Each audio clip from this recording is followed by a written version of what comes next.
do it. You know you want to. This is Sports Talk with Phil Kornblum, Chris Bergen, and Pat Daniel. Sports Talk is heard across the state on radio affiliates of the Sports Talk Media Network and is streaming live on sportstalksc.com, as well as Twitter, Facebook, and YouTube. The South Carolina Education Lottery lucky number to call in is 888-898-2525. That's 888-898-2525. Now, here are Phil, Chris, and Pat with tonight's edition of Sports Talk. All right, good evening, everybody. Welcome to Sports Talk here on Sports Talk Media.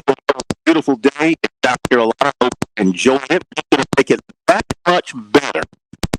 Next 2 hours, 2 best hours any day.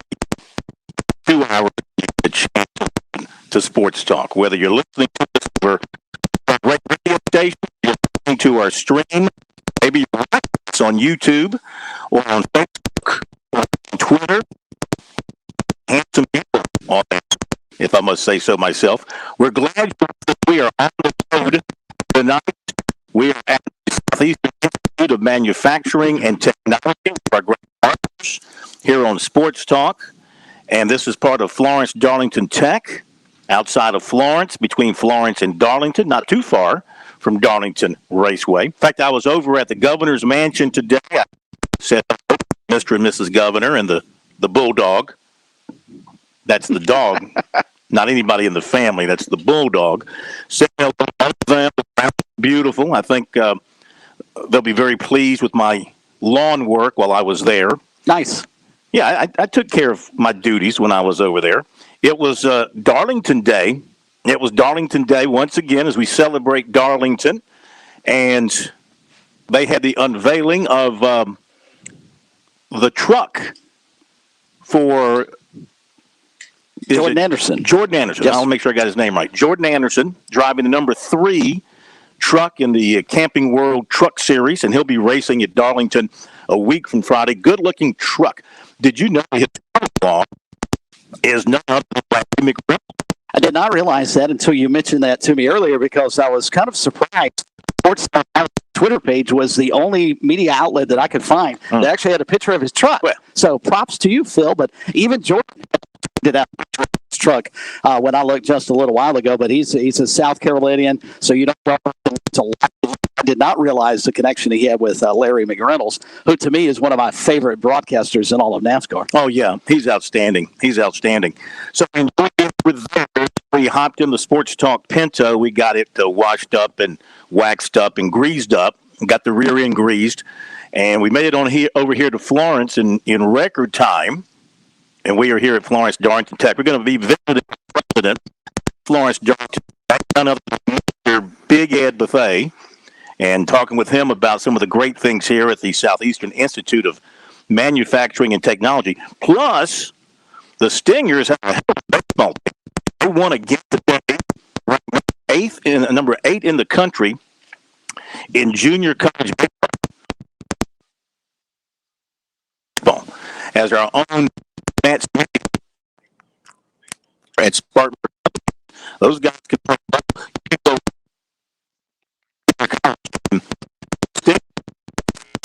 One in particular who Coach McDonald via the phone box in our second hour because they're on the road. Where are they? In Fayetteville? They're up in Fayetteville. They won again today, so look forward to talking with him. What is this? Son of a Jim assistant coach, Charlie McTome has signed to play with his dad, and so they got a good team. So with him, Mike Morgan at 6:30 tonight. At Mike's request, what Mike wants, Mike gets. Okay, he needed to go this week tonight, and so we're going to have him tonight. And 5, Coastal Carolina football, Jimmy here on Sports Talk. We'll review their spring, which ended a while back. They've been finished for a while, and they're working towards the upcoming season. You know the expectations will be high. Do they have a quarterback in South Carolina? I know Clemson is going Uyongole. That's a really interesting question. Pretty good. Well, last year there was no question he was the second best quarterback in South Carolina. Mm-hmm. Now that Trevor Lawrence has moved on, that's at least debatable. It's accurate, I don't know, but it's at least debatable. But I think there's no question Grayson is ahead of Luke Doty. I feel like question coming up. I like that one. I really like that one. Whole question coming up. And I think we'll have time. Chris Buescher, Winston Cup, NASCAR Cup Series. The break back. You've gone yet not to my and Nextel. Cup. NASCAR Series. Chris Buescher, who I interviewed yesterday about the season year to date, which has been pretty good. He's 16th in the standings right now. If the regular season ended today, he would be in the playoffs. You know, he doesn't have to win yet, but he's run well. 16th. Of course, there's going to be, what do we have? 8 different winners? 8 or 9 different winners this year. So 9 with Keselowski winning. I think it's up to 9. So we're going to have big names are going to start winning here. Hamlin's going to win a race. I mean, Harvick's going to win a race at some point. Some of the big names who haven't won will not 2 road course events coming up. So, I mean, you're going to have to win a race this year if you want to get into the playoffs, because they may get to 16, and then after that, then you've got to make sure you're up in the playoff point standings, rather, because that's going to be the tiebreaker ultimately, is not just wins, but you're also going to have to be out there. You're going to have to run well most of the season. Yeah. Of course, the draft tomorrow. That we all know Trevor go with the first pick. Will have the first pick in the draft for the first time in its history. They can add that to their list of accolades for their football program. Reading most recently, South Carolina's got a great chance to have another first-round draft pick with them, J.C. Horn. From what I've been reading here the last couple of days, it sounds like he's the guy who's really moved up the draft boards for people who are looking for defensive backs, looking for cornerbacks. Could be the first defensive player taken in the draft, or at least maybe in the secondary. So that would be a fellow in the game who like to think of themselves as DBU with the players they have put into the league in recent years, and he would be another one to put on that list. And news out of the Panthers camp today, getting ready for the draft. They've moved Teddy Bridgewater once again. Second time he has been traded in his career because of Sam Darnold. The Panthers made a move to get Sam Darnold, bring him in, presumably to be the starter with Bridgewater as the backup. Now today we find out Teddy has been shipped out to Denver. So 8th selection tomorrow in the draft. To the Panthers with that move, are they going to try and take a quarterback tomorrow in the draft? I mean, why would you? If you've got the guy, if you traded for the guy you want to be your future, why would you do that? You know, why would you waste a precious round guy? They have other needs, don't they? Yes. Why would you trade for Sam Darnold if he was? I think they need to go offensive line, first off. I think Christian McCaffrey would be the first to tell you that, and probably Sam Darnold would back that up. Yeah. But I'd love to see them go offensive line. You remember, they spent all of their draft capital last year on the defensive side of the football, so you would think, common sense would tell you, that this year's draft is going to be heavy offense, but we'll find out starting tomorrow. All right. And the break, a big news coming out of the legislature late this afternoon. The state of South Carolina's legislative bodies, I guess the House today voted 103 to 15 to pass the bill that is the NIL bill for South Carolina, and the governor is expected to sign that tomorrow, and that would put South Carolina on the map with the other states approving this. And it would not go into effect until 2022. This is part of the national movement to allow athletes to make money on their own in South Carolina and Clemson. They have argued for getting this done because it's a thing. Everything goes back to recruiting, and they're at a recruiting disadvantage if they don't have that in the state. And so the House approved that. It says here with very little debate over the bill on Wednesday. And it says here the 15 who voted no were all Gamecock supporters because they don't feel like they have any players who. No, I'm kidding. I made that up. I just made that up. Made that up. No, one of the 15. The 15 must be really stuck in the past. They're really stuck in their traditional ways for voting against this because, I mean, I don't like it either. 15, I'm just going to call them the 15. I'm with you. I stand with you. I'm going to go out and protest in front of the State House with you. But it's like a tidal wave. It was coming. You can do stop. And, college sports is going to become more and more like professional sports before our very eyes. So it is. If you're in the legislature, if you don't want to leave for it, because as you pointed out, it's like a tidal wave. You're standing there with an umbrella on the beach. There's not a whole lot you're going to be able to do to stop it. But draft legislation here in South Carolina, at least, to make it a little more difficult if you're against it. You ought to try and at least work with the problem as opposed to just throwing your own problem. Part of this story I'm reading from the state newspaper. The bill only passed the Senate by one vote. Wow. So this means it could spell trouble if the governor decides to veto it. But I have no feeling that he plans to veto it. Overriding a veto requires 2/3 vote of members present and voting in each chamber. So, I mean, I think McMaster is on board for signing this thing. So, should have asked him that today when we were out there for NASCAR, but didn't think about it. All right, we're going to hit our break when we come back.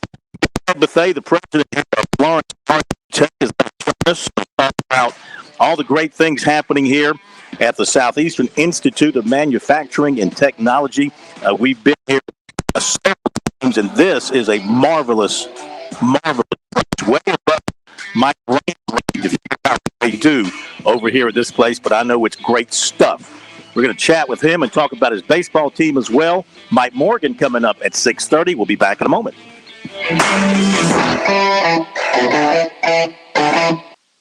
No air balls, no bricks, nothing but net with Founders Federal Credit Union. Our full-service line of financial products gives you all the tools you need for financial success, and you'll love being with us as much as we love serving you. Visit relaxjoinfounders.com or one of our more than 30 locations to see if you qualify for membership with Founders Federal Credit Union. Relax with Founders. Services require credit evaluation. Terms and conditions apply. Founders Federal Credit Union is federally insured by Ncaa. The future of golf is waiting for you at the Players Club. Rain, shine, or after dark, you can enjoy the game of golf anytime at Columbia's Indoor Country Club. The Players Club delivers the most realistic golf experience and offers more than 90 championship courses. Play or practice with the same state-of-the-art full-swing simulators used by Tiger Woods and Jordan Spieth. Visit maincoursesc.com to book a bay and become a player today at the Players Club, part of the Main Course, 1626 Main Street in Columbia.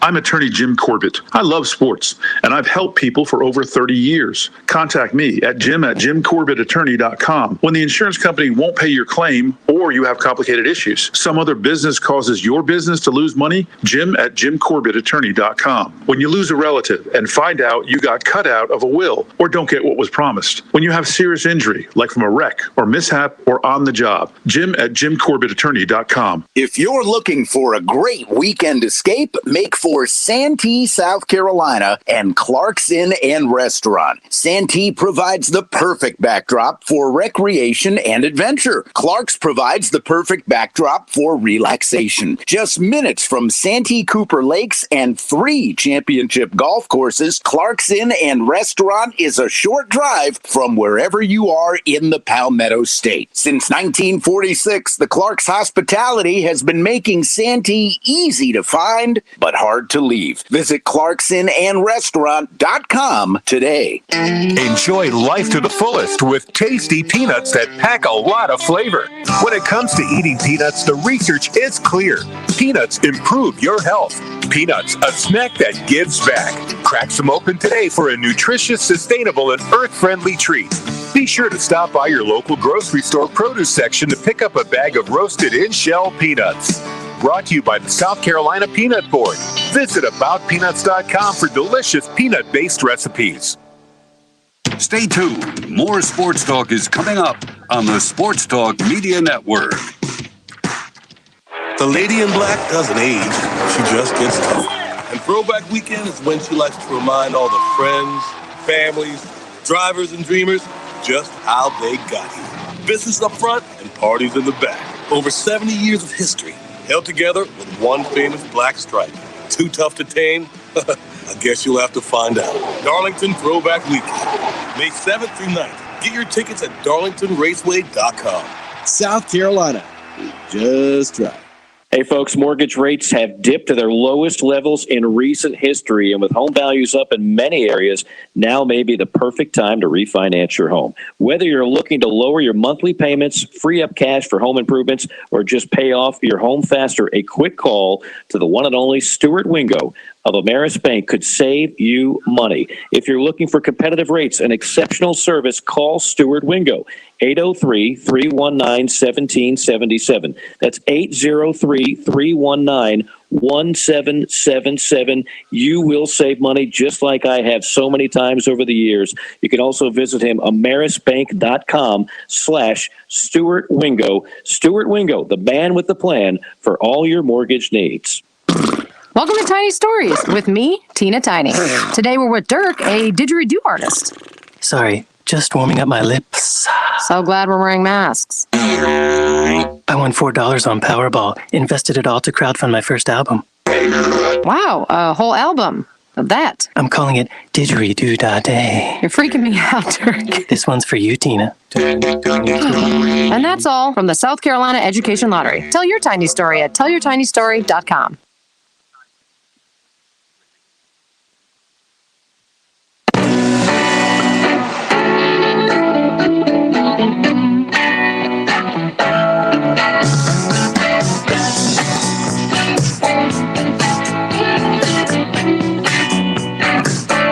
Back on SportsTalk Media Network, Wednesday night, Bill Flute and Chris Bergen on the road. We are in Florence at the Southeastern Institute of Manufacturing and Technology. Pat Daniel back at our Columbia studios. We welcome in the president of back, my good friend Ed Buffet. Good to see you once again. Good to see you, Phil. Thanks for having me here.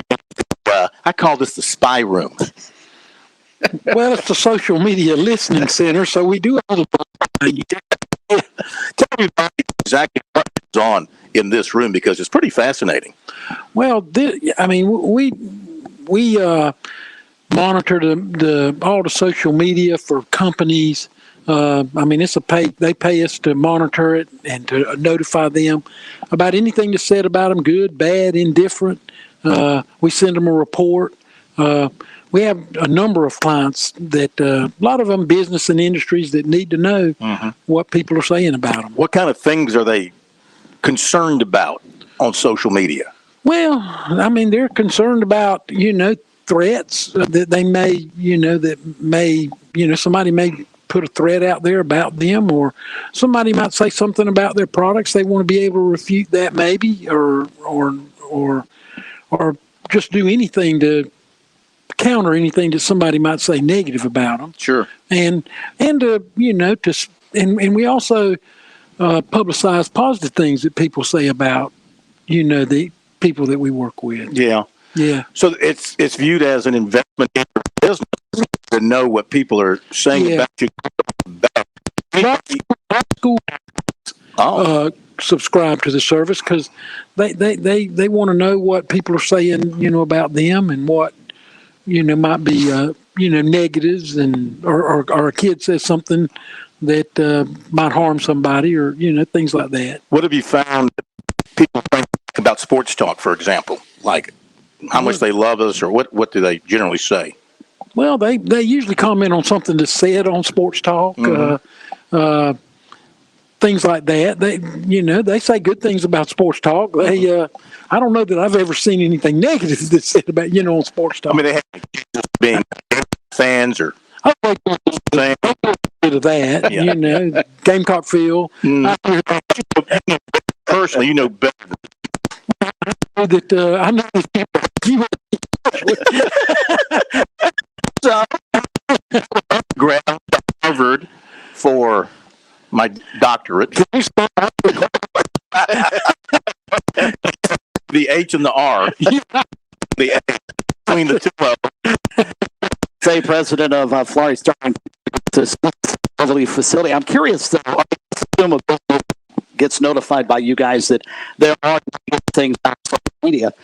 How can they correct that? What is their next step once they get that information from you guys? Well, they can go out there and counter it, in any way they see fit.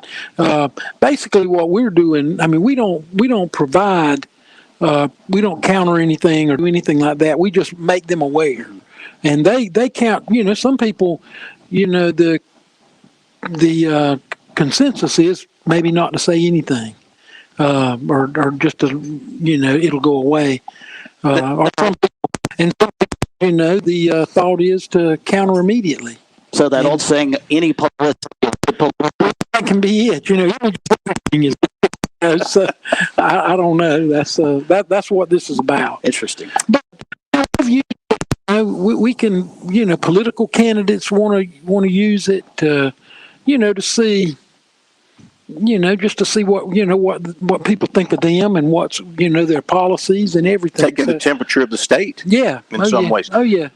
The SIMT, which is a great sponsor of here on Sports Talk, and it's an unbelievable facility that you guys have back here. Small story about that. How would you describe it to people? Well, it's really a business and industry thing. It's our corporate and workforce development people are in this building. They do all kind of training for business and industry to help them meet their skill training needs. We also have rapid prototyping and additive manufacturing here, which is for somebody who has an idea that they're trying to take to market. We can create an additive or a rapid prototype for them to use to take to a prospective investor and those types of things. But it's a lot of it's corporate and workforce development. We also rent out space to business and industry for training. We have pretty much all the businesses and industry comes out here and uses our space. They rent space from us. NASCAR uses us for parts, that additive manufacturing. We can do a custom part. If you have a part that's broken on your car that they're no longer making, we can make it. And these would be legal parts now. This is none of the stuff that the NASCAR inspector the inspector. Yeah, that's right. Yeah. Back to SIMT. Piece. Yeah. But we do with some of the drivers to, for a part that's for the car. Your baseball team on a fabulous eight in the country. Right. What about the president has done, and what about the notoriety that campus gets here in the spring with your baseball and your basketball? Well, it's just been a wonderful thing. It does a lot for us. We're in news every day because of them, and we do. Our baseball team, I don't know what the record is exactly right now. Preston will be with us. We've won nearly 40 games, or either 40 games, and we've lost maybe 4 or 5. That's a good baseball record, no matter how. It is. And we have a pitcher that's probably going to be drafted. A lot of them going to Division I schools after they leave us.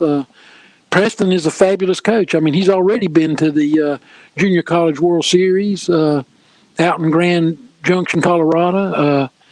We didn't win it, but we've been. And for somebody who hadn't, has had a program a decade, that's pretty good. The softball, the girls have also been to the softball World Series, the Junior College Softball World Series. So we take our baseball and softball very seriously, and they're some of our better students and things like that. Well, we congratulate you on that, and thank you for having us out here once again. You're welcome. Thank you for being a partner of the rebirth of Sports Talk a few years ago. Well, we're happy to have been a part of it. I hope we've steered some people your way. Oh, I think you have. I hope so. Yeah. And let me know if anybody says anything nice about us on Twitter. That'd be nice to know. but since y'all are not, Well, we'll become one. We'll be right. On Point Weather is made possible by our friends at Palmetto Citizens Federal Credit Union on 107 The Point. And here's your weekend forecast. Won't cool down much overnight with a low of 63. Tomorrow, it's our warmest day of the week as we hit 90 with a mix of sun and clouds. Friday, it's our first chance at a shower, a 30% chance of rain with a high of 84. The weekend looks nice with a mix of sun and clouds. The high on Saturday is 79. On Sunday, back up to 85. I'm Brian Leonard with your On Point local weather. Right now, we all might feel a little disconnected. For seniors living alone with smaller social circles, feelings of loneliness and isolation can feel overwhelming. But there's something we can all do to help. Connect with your older loved one virtually and have the conversation of a lifetime with StoryCorps Connect. Anyone can conduct an interview, and every interview will be archived at the Library of Congress, becoming part of American history. Connect, honor, share at StoryCorpsConnect.org/AARP. A message from AARP, StoryCorps, and the Ad Council. With SRN News, I'm Keith Peters in Washington. The White House says President Biden's speech to Congress will call on lawmakers to lower prescription drug costs by acting this year to empower Medicare to negotiate prices. A White House official confirmed Biden's plan on condition of anonymity in advance of the president's speech to a joint session of Congress tonight. Medicare's prescription drug benefit is delivered through private insurers, and the program is currently barred by law from negotiating prices directly with pharmaceutical companies. As a candidate, Biden promised to change that, but he has yet to submit legislation to Congress. The official says Biden remains committed to working for reduced prescription drug prices. On Wall Street, the Dow down by 164 points, the Nasdaq dropped 39, the S&P 500 lower by 3, crude oil up to $63.86 a barrel. This is SRN News. One thing you hear on The Point all day long, it's be intentional. You hear it from our local and national hosts, and I prep free. When it comes to my biggest financial investment, my home, well, I'm pretty intentional. I had Allstate Seamless Gutter come out, and they fixed me up. Think about this. You spend between, $800, $1,500 on gutters for your house? That's an intentional investment. It protects your home against so many things that can cost thousands and thousands of dollars later on. Mold damage or foundation repairs. And while we're talking about being intentional, when Doug and his team came out, did the job on my home, well, we partnered up to help save you some money. If you call 833-5GUTTER, tell them you want that point discount, that's 40% off your gutters. Make an intentional decision about your home. Protect your biggest financial investment. They do great work. And you know, I won't endorse Allstate Seamless Gutter if I didn't have them come out and do the work on my own home. Peace of mind and new gutters at a great price. That's being intentional. Allstate Seamless Gutter, 833-5GUTTER. That's 833-5GUTTER. Hi, I'm Matt. And I'm Mike. What business issues are keeping you up at night? Join us and other business leaders on The Brainstorm Monday mornings at 9 a.m., where we discuss topics that will help you take your business to the next level. Are you ready to grow your business? Tune in at 9 a.m. on Monday mornings to The Brainstorm with Matt and Mike. As founders of Splash Omni Media, we've helped thousands of business executives over the last decade. Get tips to win big. The Brainstorm, 9 a.m. on Monday mornings. Is that crack in your windshield or your house bothering you? Have you been meaning to have it replaced but just can't find the time? Call Absolute Glass, voted Lexington's best glass shop for 12 years in a row. We repair and replace glass on all makes and models. We're the only local high-end auto glass specialist in the Midlands, and we'll come to you to make the process quick and easy. With new technologies and vehicles, we can recalibrate your vehicle back to new. Visit AbsoluteGlassInc.com to learn more about our auto, home, and business glass services. Just remember, if you can see through it, we can do it. Hello, Midlands. It's Jay here with The Melting Pot. Here's a few questions we get when people call us. Do we serve only chocolate? No, we serve 4 courses, but you can get just chocolate or 4 courses of chocolate. No, you don't have to sit at a big table with strangers around you, but you can sit at a big table with friends around you. You just need to bring the friends with you. We also specialize in having lots of private booths with real walls between them, so you won't feel like a fish in a plexiglass tank. Come and see us at The Melting Pot, 1410 Colonial Life Boulevard. A community vaccination center is now open at Columbia Place Mall on Two Notch Road in Richland County for South Carolinians age 16 and older. Translators will be on site and transportation assistance will be provided by the Comet. No appointments needed. Walk-ins welcome. For more information, call 1-866-365-8110. That's 866-365-8110.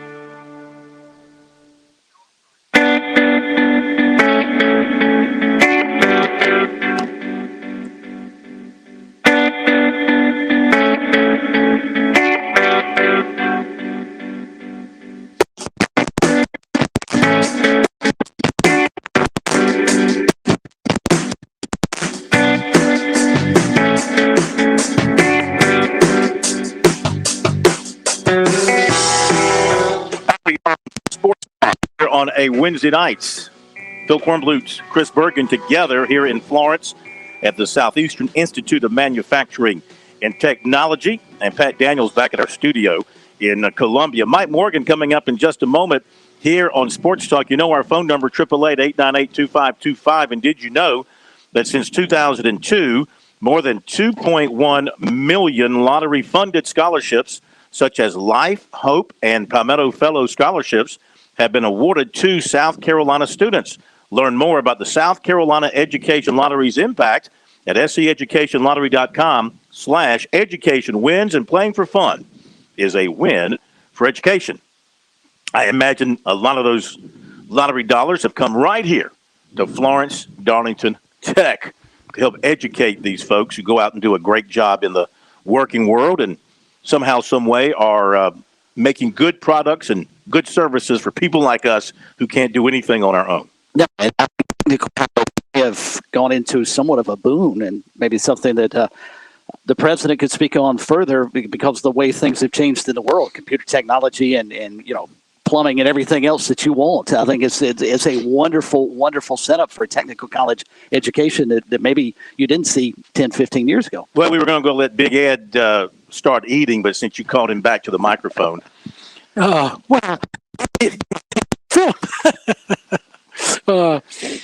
Anyway, we do train the workforce that goes out here and does the things for all of us, and it's it's very important. I mean, a lot of the people that come out of here do really, really well. They make a fabulous salary, and a lot of times they can do it within a year to 2 years. And in fact, we have a part of our issues are that some of the people they get 18, 12 to 18 hours, and the industries want to hire them right then. They never graduate because they have the training that they need to get the job. So it's a fast track to a professional career. It is a fast track to a professional career that you can't really, you can't beat it. Yeah. And our liberal arts degrees have served us pretty well. Right. People. Yeah, that's right. Yeah. All right. Thank you, Big Ed. You're done. Yeah, thank you. Appreciate it. All right. Mike, up in just a second, I wanted to mention that they handed out the Division I women's golf bids today, and we've got South Carolina, the number 1 seed, and going to the Louisville regional site. So South Carolina will be there. College of Charleston will be there at number 15. And you've got 3 golfers from Furman going in individually. Anna Morgan, Madison Musa, and Sarah Eve Rome. And then from upstate, Beam Pabsima. They're all going to that regional. And Clemson is in the Ohio State regional. In Columbus, Ohio, the Tigers will be the number 8 seed there, and Coastal Carolina is there as well and will be the number 15 seed. Okay? And you've got the NCAA women's soccer tournament, which is underway. Rice beat Furman today 3-1. South Carolina is underway in its game against Montana. And we'll get an update for you on that. All this very, very exciting stuff for Mike Morgan to chew on as he joins us here because he follows women's golf and women's soccer in college about as closely as anybody. He also follows the mortgage rates, and he knows that Stuart Wingo of Ameris Mortgage can save you thousands on a refi or a new mortgage today. 803-319-1777. I don't know what makes Mike happier, watching women's soccer and a goal being scored or getting a new low mortgage from Low Rate Mortgage from Stuart Wingo. I don't know what makes him smile more. It's Stuart Wingo, but it's close. It's close. It's saving money through Stuart Wingo. It's getting the rankings and qualifiers for the women's golf. And a close third would be when you break down the qualifying times of the top 40 racers. Keep your audience for all those Gamecock and Tiger fans out there. And I know you really like it when we name a kid's top 15 and we run through that. Yeah, so at least is always going to sell. You can football almost any way possible. The other ones might be a tougher sell, but if everybody can sell it, Phil Kornbluth. Yes, that's what we do here. We sell. Which reminds me that today the SEC announced the order in which the coaches will appear at SEC Media Days, and they've got Shane Beamer in day one. Mike, is that the belief of the SEC office that the Gamecocks are going to finish in the upper division of the SEC East this year? You know, I gave up a long time ago trying to figure out how they come up with these orders. Yeah. You know, of course, going back to when I used to go every year, and I think you would share our table, so you wouldn't have to pay the bill. But, you know, it was 3 days back then. You'd have 4-4-4. Now, of course, we've got 14 teams. And I guess you don't want to overstock one day, right? I don't want to put Saban and whoever's the next coach of the month, the flavor of the month in the coaching fraternity in the league. So you just try to spread it around. And I think the SEC has always liked the fanfare surrounding it, right? Like I think when this whole thing got started, going way back, and you were going to these things before I was, Phil, back when it was the Sheridan Hotel in Birmingham. That's right. Yeah, I mean, there was no fanfare, and it was just a let's do this, and but there was no. You didn't have 1,000 people, half of which are looking for Nick Saban to sign a little bobblehead or an Alabama mini helmet. So it's come a long ways, and I guess they just try to figure how do you keep as many people there for as many days as you can. It gets a whole lot of attention, and then when it's all said and done, and you pack up your equipment that final day, you look back and you say, what did we really learn? Not a whole lot. Yeah. The gall of the SEC to treat even the order in which the coaches are coming on a particular day as a news item, and to think that fools like us would take 2 minutes out of our day to talk about it, which, you know what, they've accomplished their goal. Well, yes, because they figure most sports talk shows in the South are not breaking down the qualifying rankings of Olympic sports, but calculated risk, and that's one.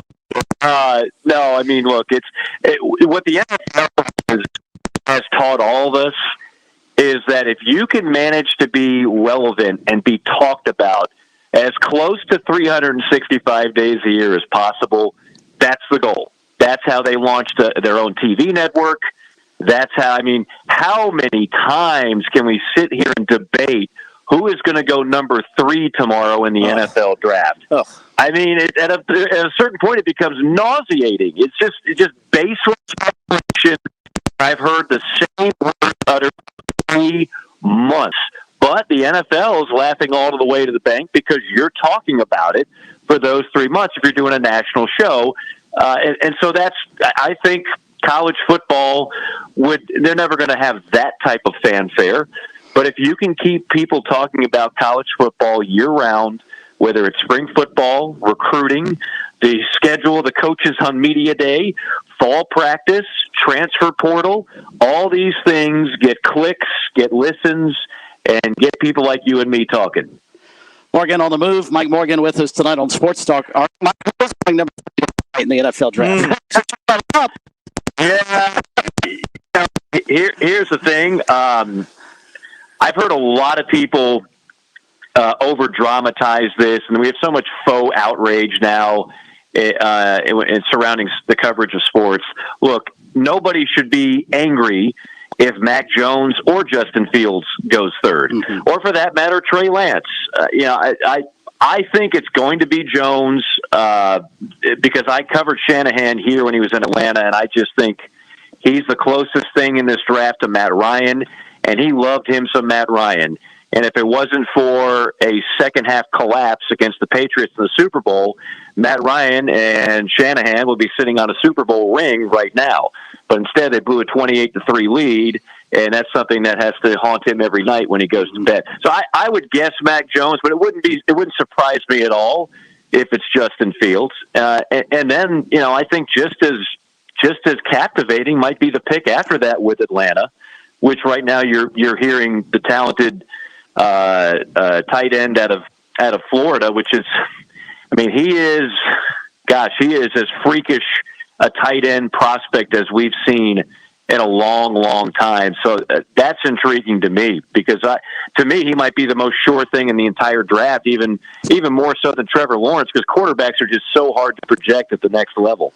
Well, Mike, since you brought up Trevor Lawrence, the quarterback out of North Dakota State who played that one NFL showcase game back in the fall, his teammate Sam Houston this coming weekend in the second round of the FCS playoffs. You covered Jacksonville State and Davidson. Is this an opportunity for Sam Houston maybe to get over North Dakota State and knock them out as early as, anyone can remember in the playoffs for them? It's certainly feasible, and I'm never going to bet against North Dakota State even without Lance at quarterback. Obviously, if they had Lance, they'd be the projected number one seed in my estimation. It would have been a different outlook for the season. But they're still really talented. I think now that you've gotten to the quarterfinals at that round, there's not a whole lot of true Cinderellas left. As much as we talk about the same names in the FBS playoff every year, right? It's Alabama, it's Clemson, it's Ohio State, it's Oklahoma. Well, if you look at the FCS, you look at the names in the playoff, more times than not, it's the Dakota schools, it's James Madison. Lately, it's been Jacksonville State. So it's not as if there's a whole lot of variety at that level either. Certain programs they've got the secret sauce, if you will, to dominate year in, year out. But having put all that under a microscope in preparation for my game, I really like the top four teams, and Jacksonville State would be right up there with the Dakotas, and certainly James Madison would be one of the favorites as well. A couple more minutes with Mike Morgan on the Sports Talk, just so you'll know at the half, South Carolina nothing, Montana nothing. South Carolina taking shots, Mike, and Montana's only taken one shot, so good defense there by South Carolina. Probably implementing the offsides trap, something I did very well when I was 8 years old, playing youth soccer in Virginia. So my guess is that is taking the offenses out of their rhythm, and they're finding it harder to attack deep into the zone and get shots on goal. Surprised that South Carolina was 6 corner kicks, Mike, and they haven't knocked it in the net. I always like the banana kick when you're doing the corner. If you're on the right side of the field and you're right-footed, you get that nice curve, and it starts away from the goal and then goes into the goal. That would be my advice for all the people participating in the corner kicks tonight. Bend it like Beckham, right, Mike? Bend it like Beckham, exactly. Okay, quick look at SEC baseball. Right. We're holding on.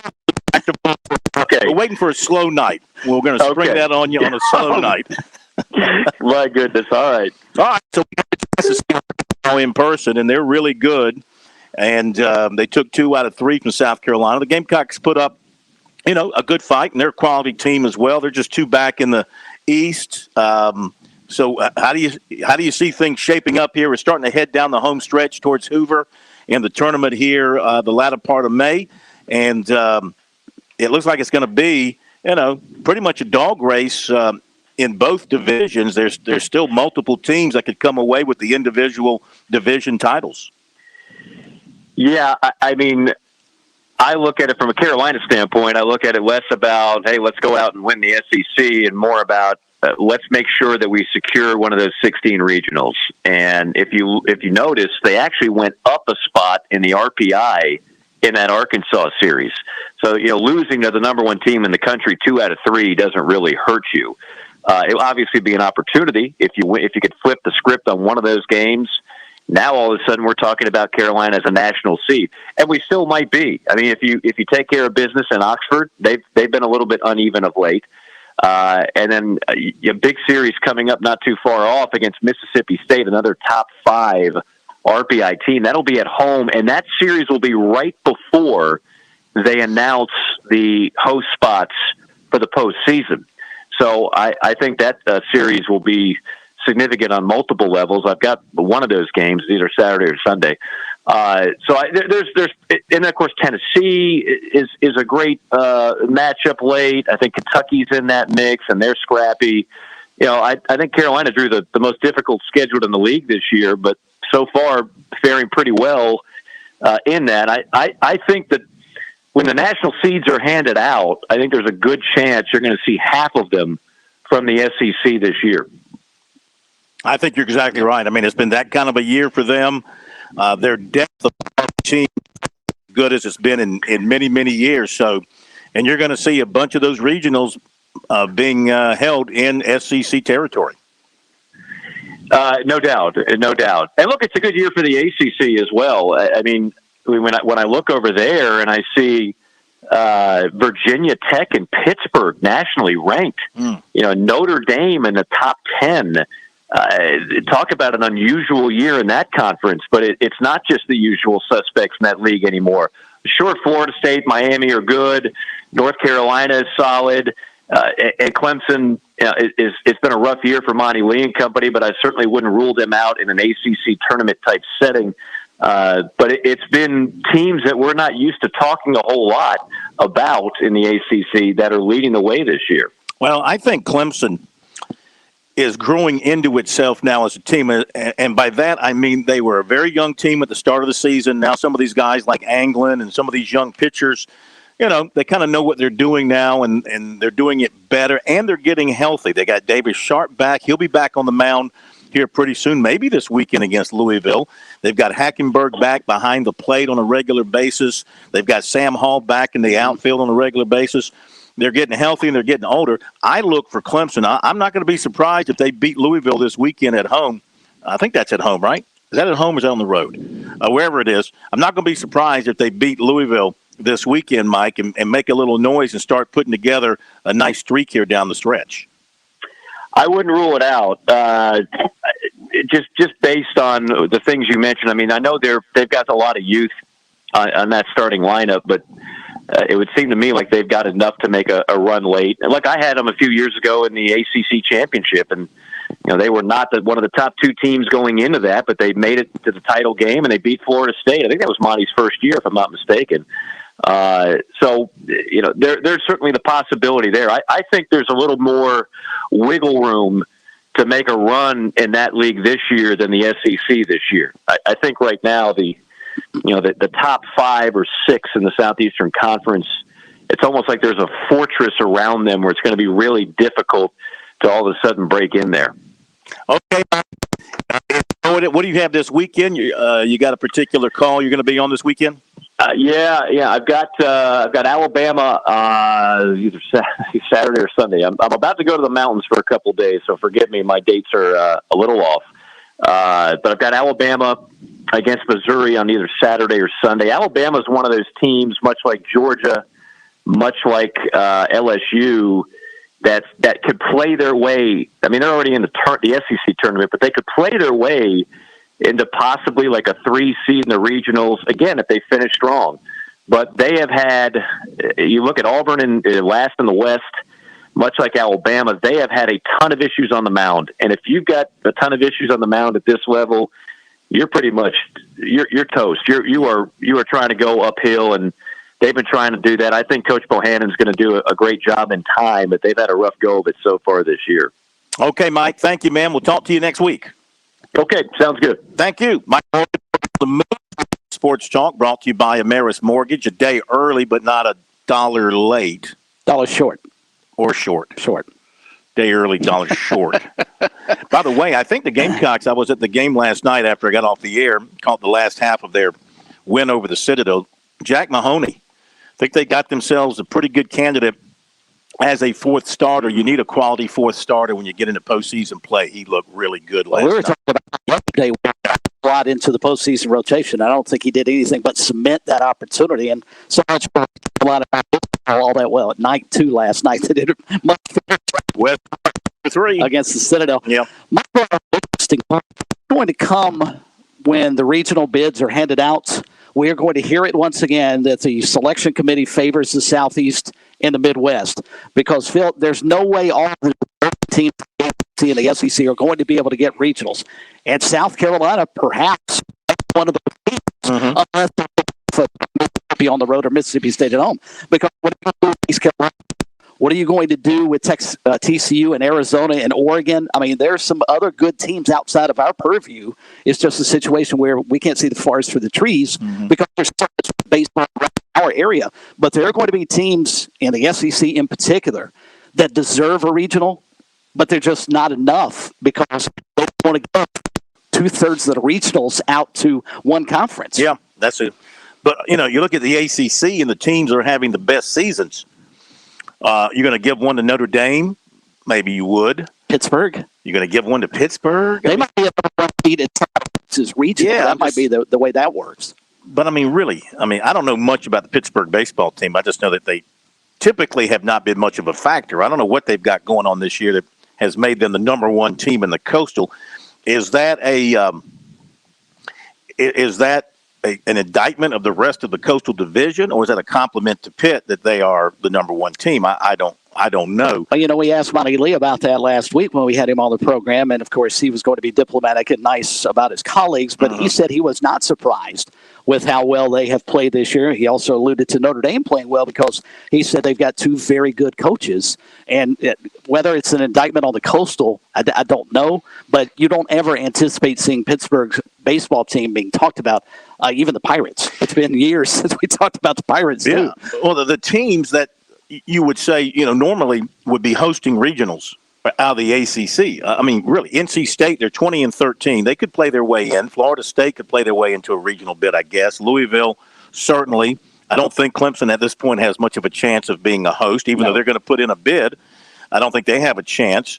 Virginia Tech, maybe. Georgia Tech, maybe. And again, in Miami, of course, 23-13, they could get a bid. A lot depends on how much you're putting on the table, too. How big is your bid in terms of the financial promises that you're going to make to the NCAA? They'll weigh that versus and also the quality of your team. They'll look at all that when they decide these regional sites. Okay, coming up at the top, we're going to talk to Jamie Chadwell, football coach at Coastal Carolina. I think Flodar should start a football program, Big Ed. Huh? You think you can get a little gridiron action? You see what it's done for Erskine. It's a lot of money. Yeah, but it brings in a bunch of more students. It increases your notoriety around the state. People are talking. I know, I'm kidding you. You guys don't play football here. Yeah. You don't play basketball. You don't have a men's or women's basketball program either. Yeah. The only thing that we would probably ever even think about is men's and women's soccer. Mm-hmm. You'd add that. Something that, there was not a lot of upfront expenditure. Mm-hmm. Football would crush you. Would crush us. Yeah. It crushed you. Couldn't do it. But you have a beautiful golf ball facility. Yeah, not far from us here. That's right. Yeah. They just opened, like a year or two ago? Yeah, opened really last year. Yeah. Yeah. How big of an impact has that been from the standpoint just for the players not to have to travel to Francis Marion and continue to play all their home games as you had done for many, many years? Well, it helps us a great deal because it brings people to our campus. And, we have great attendance, and it's been, it's been really good for us. We even, Francis Marion even donated their stands at the Cornell Field to us. They're over here. We hope to upgrade in the next few years, but I mean, it's a beautiful facility. It probably is in our region the best facility, around that they have. Yeah. All right, time to continue Chadwell after the break here on Sports Talk. Local in the morning, afternoon, and evening. Columbia's local talk radio experience. 107 The Point. Make thepointradio.com. The Point. The Point. WQXL Columbia, W264DF. Grills, outdoor kitchens, and fireplaces. Spring sizzle starts with Bart. This is 107 The Point. Breaking news this hour from townhall.com. I'm Keith Peters. Senate Minority Leader Mitch McConnell pronounced President Biden's first 100 days in office a massive disappointment and accused the president of breaking his campaign promise to bring the nation together in the wake of a tumultuous 2020. More from Capitol Hill correspondent Bernie Bennett. Senator McConnell ticked through what has become a familiar list of Republican grievances with Mr. Biden: his decision to shut down the Keystone XL pipeline, passage of the $1.9 trillion American spending plan without any Republican votes, introduction of H.R. 1, a Democratic proposal to overhaul the nation's election laws, the decision to withdraw U.S. troops from Afghanistan, and his handling of the migrant surge at the southern border. McConnell said Democrats seem to be racing to pass as many of their large and expensive policy priorities before losing control of the House or Senate in 2022. Bernie Bennett in Washington. Federal agents raided Rudy Giuliani's Manhattan home and apartment on Wednesday, seizing computers and cell phones in a major escalation of the Justice Department's investigation into the business dealings of the former New York mayor as well as former President Donald Trump's personal lawyer. Correspondent Eric Tucker reports there's no indication Trump is a target of the probe. There's no question that during the chronology of events that this investigation is examining, Donald Trump and Rudy Giuliani were very close. And there's no question that much of the work that Rudy Giuliani was doing that related to Ukraine was for the benefit of Donald Trump. But we don't have any reason to believe or any indication that Donald Trump is himself a player in this investigation or connected in some way. The warrants required approvals from the top levels of the Justice Department. Giuliani, however, accused federal authorities of a corrupt double standard in a statement released through his lawyer. On Wall Street, the Dow down by 164 points, the Nasdaq dropped 39, the S&P lower by 3, crude oil up to $63.86 a barrel. More on these stories at townhall.com. Tell me why Relief Factor is so successful in lowering or eliminating pain. I'm often asked that question. Pete and Seth Talbot, the father and son founders of Relief Factor, tell me they believe our bodies were designed to heal. The doctors who formulated Relief Factor selected the 4 best ingredients, 100% drug-free ingredients that each help your body deal with inflammation. Order the 3-week quick start now. Discount it to only $19.95 to see if it will work for you too. Call 800-500-8384. ReliefFactor.com. Ahoy! Ahoy! Yoo-hoo! Ahoy! Ahoy! Ahoy! Ahoy there! Ahoy! Ahoy! Ahoy! Ahoy! In the name of the great Neptune! Ahoy! The tides can turn quick on the water. Progressive's boat insurance has you covered with basic plans starting at $100 a year. Quote today at Progressive.com. Progressive Casualty Insurance Company and Affiliates. Annual premium for a basic liability policy not available in all states. Prices vary based on how you buy. A juror who cast one of the unanimous votes to convict former Minneapolis police officer Derek Chauvin of killing George Floyd says the verdict should have come quicker. Brandon Mitchell tells ABC's Good Morning America he thought the deliberation should have lasted 20 minutes. He says a lot of time was spent trying to convince one person who was uncertain about some of the jury instructions. Mitchell, a 31-year-old black man, says the jurors made sure they understood exactly what was being asked. Mitchell doesn't think the jury was affected by tensions in Minneapolis or concerns about what effects their verdicts would have, but he describes the process as stressful. I'm Mike Hempen. Demand for the iPhone led Apple's profits to more than double in the January to March period as the tech giant continued to capitalize on smartphone addiction. Profit and revenue topped analyst expectations. News and analysis at townhall.com. I'm Keith Peters in Washington. On Point Weather is made possible by our friends at Palmetto Citizens Federal Credit Union. on 107 The Point. And here's your weekend forecast. It won't cool down much overnight with a low of 63. Tomorrow, it's our warmest day of the week as we hit 90 with a mix of sun and clouds. Friday, it's our first chance at a shower, a 30% chance of rain with a high of 84. The weekend looks nice with a mix of sun and clouds. The high on Saturday is 79. On Sunday, back up to 85. I'm Brian Leonard with your On Point local weather. WQXL Columbia, W264DF. Grills, outdoor kitchens, and fireplaces. Spring Sizzle starts with Bart. This is 107 The Point. Please press button now. No, number 1.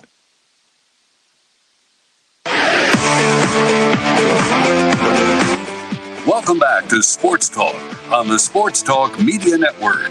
You can reach the guys with the South Carolina Education Lottery lucky number, 888-898-2525. That's 888-898-2525. Now back to Phil, Chris, and Pat with the second hour of Sports Talk on the Sports Talk Media Network. All right, good evening, everybody, and welcome back to Sports Talk on this Wednesday night. Phil Kornblut and Chris Bergen from Florence Darlington, good friend, the president. Again, South Institute of Manufacturing and Technology, and got an update. Chadwell from Coastal Carolina is going to join us. Going to talk about spring football for the Chanticleers and fall football for the Chanticleers. Speaking of fall football, Wofford released its football schedule for the upcoming season today, and the Terriers will open September 4th at Elon. After a week off, they'll host Kennesaw State, then they'll go to VMI, then they'll go to East Tennessee, then home to Furman and Sanford, then to Mercer, and then a home game against Western Carolina, home against Chattanooga, at the Citadel, November 13th, and then their traditional season-ending game at North Carolina. They have that open date. All-time great rivalry. No doubt. They have that open day the second weekend of the season. I can't remember the rules. FCS, are they allowed to play 12 football games? Could Wofford conceivably play, say, Clemson or South Carolina or another FBS game in that slot, or do they have to have only 11 games, which is what they presently have? I don't know. I found it interesting that they would have an open date that early in the season. It almost seemed like it was the perfect slot for an FBS game for them. Yeah, I guess with their playoff situation, it might limit them to 11 games, right? Is my guess. I don't know 100% on that, but that's a good question. And as we mentioned, the Panthers traded Teddy Bridgewater to the Broncos, clearing the way for Sam Darnold to be the clear number one quarterback from them going into the season. They pick up a 2021 sixth-round draft pick for Teddy Bridgewater.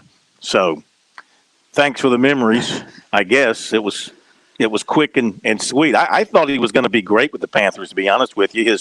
His career numbers were excellent in terms of what he did before he was hurt with Minnesota, and then what he did with the Saints, filling in down there. But it just didn't go all that well for him last year. Don't know that he was surrounded in Carolina with anywhere close to the talent he had in Minnesota or even in New Orleans. So that was part of the problem. And that's still going to be the problem for Sam Darnold, or presumably, if some rumors are true, the Panthers do select a quarterback tomorrow night. Yep. That eighth pick is going to be interesting to see what they do with it tomorrow. LSU announced today its venues will be allowed to be at full capacity, effective immediately. Wow. That means baseball and everything else. And some sad news in the Gamecock athletic family this afternoon as Ronnie Collins has passed away. He passed away on Tuesday. He was a star for the Gamecock basketball team from 61 to 64. He's in the South Carolina Athletic Hall of Fame. He's in the USC Athletic Hall of Fame. He was a great player back in that time. Okay, joined by Coastal Carolina coach Jamie Chadwell, who's had some time to reflect on spring practice because they went out very early this spring, got their work done, and now then setting their sights on the upcoming season.